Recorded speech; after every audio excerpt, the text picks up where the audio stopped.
When the wraiths who work at the vampiric nightclub decide to form a labor union, it puts a monkey wrench in Nadja and the vampire's business operations.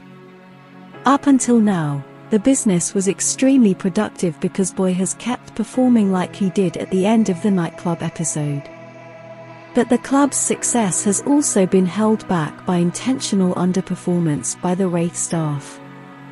First, Nadja contemplates killing them all, but then believes going to the night market will help her solve her workforce problems. The night market is a place where all different types of supernatural creatures go to get all different types of magical and sometimes ordinary products. It is hidden in plain sight from pathetic humans. Laszlo and Boy are rehearsing, but it doesn't go very well.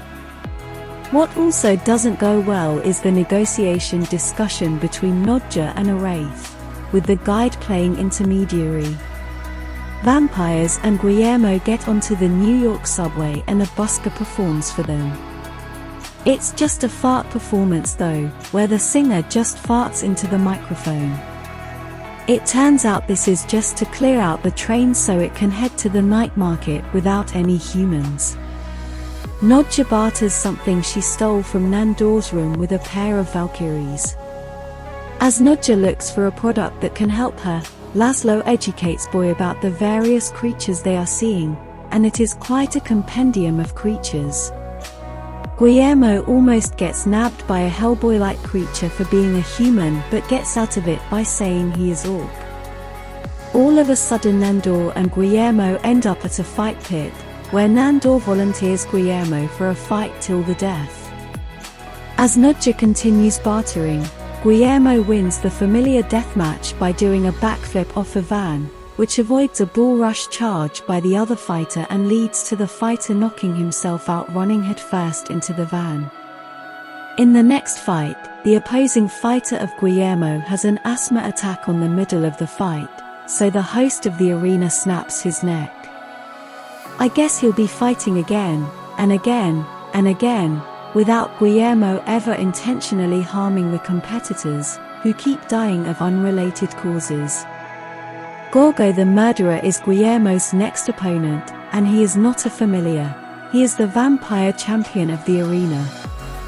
Guillermo smartly gets out of the fight, because he wouldn't want a lot full of mythical creatures witnessing him slaughter their toughest member. But the plan isn't a great one. It pits Nandor against Guillermo, a fight which starts off pretty slow, but ends with Guillermo turning into Darth Maul Jr., pulling out all Van Helsing skills. Nandor is also fighting like a veteran vampire and is landing plenty of clean shots of various kinds of his own, although most attacks from both are blocks. In the end Guillermo gets the better of a Nandor, but instead of killing him and instead of letting Nandor kill him, Guillermo allows Nandor to win. He does so by letting him snap his neck just enough so he can feign being dead and so they can get out of there.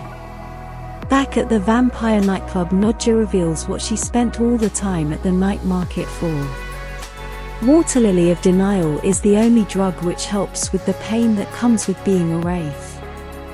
Nadja only has enough to help the one-head wraith, who sells out and accepts a deal for only him to receive the drug and none of the other wraiths. Xerxes, the wraith leader, is almost immediately killed by the other wraiths, so Nadja has to compromise with the rest of the wraiths. At the end of the episode, Laszlo is reading a bedtime story to Boy after having bonded all day.